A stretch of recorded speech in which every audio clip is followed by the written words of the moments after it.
Hey everyone, welcome back to English in Real Life podcast, the place where you don't just learn English, you learn how to use English in real situations. Yes, no boring textbook sentences, only real conversations you'll actually hear in daily life. Today's episode is super practical, especially if you travel or plan to travel soon. We're going to simulate a full airport journey from start to finish. By the end, you'll know exactly what to say at the airport in English.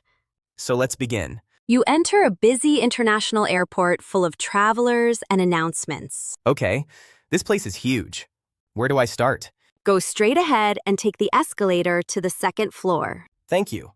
Good morning. Where are you flying today? I'm flying to London. May I see your passport? Here it is. Do you have luggage to check in? Yes, one suitcase. Window or aisle seat? Aisle seat, please. Here is your boarding pass. Thank you.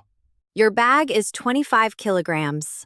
Limit is 23 kilograms. Oh no, what should I do? You can repack or pay extra. I'll repack it.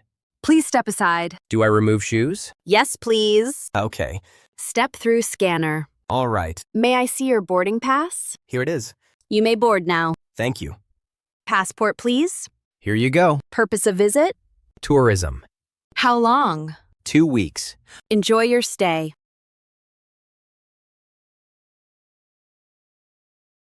Here's a quick tip.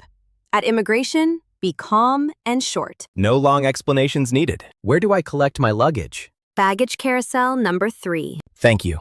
And that's your complete airport English experience, from start to finish. If you can understand and practice this, you are already ahead of most travelers. Remember, you don't need perfect English. You need clear, simple English. Practice these phrases again and again before your next trip. If you enjoyed this episode, make sure to subscribe for more real-life English conversations. See you in the next episode.